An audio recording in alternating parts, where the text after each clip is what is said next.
perhaps the only sort of clangor, really, of the election campaign. It has been remarkably devoid of...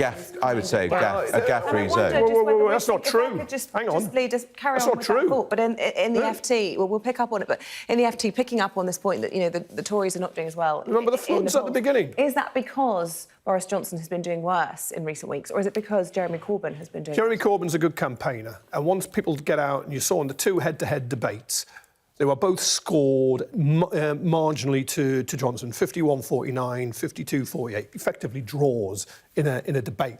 But when you look at the relative poll standings, and Johnson's supposed to be popular and Corbyn incredibly unpopular, people were watching those debates and they were thinking, God, Corbyn's better than we thought. Or not as bad, if you like. It doesn't matter which way you go. But you look at the gaffes in the election. Corbyn's had one gaffe pretending to watch the Queen's speech at the afternoon. I would say John Ashworth. No, but Corbyn. But that was a huge gaffe for the Labour campaign. But I'm talking about the individuals. You think of Johnson and the floods, and he was slow, went to Yorkshire. Well, the anti-Semitism issue. But that's not. The chief rabbi attacking Jeremy Corbyn personally as being on the floods. And the two of you tell me one thing that Corbyn has said that is anti-Semitic that goes anywhere near what Johnson has said about black people picking in his watermelon smiles, Muslims mocking them as letterboxers and bank robbers. God, just tell me one thing. Why don't you let me speak, Kevin? Well, come on, give me one example. Take it up with the chief rabbi, the leader of the Jewish community in this country,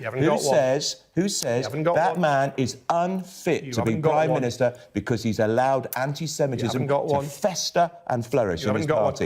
And, Kevin, how many Labour MPs have quit the party because of anti-Semitism? Kevin, how many Labour MPs quit the party? How many Tory candidates?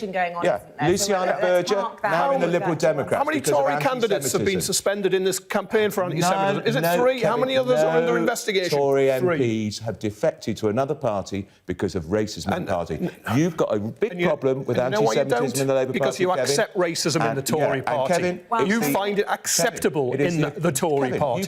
That is why they don't defect. The Equalities and Human Rights Commission, an organisation set up by a Labour government, is investigating massive anti-Semitism in the Labour Party. And the only other party it's investigating, the BNP. You just accept racists. You accept it. Let's take a look at The Guardian, shall we?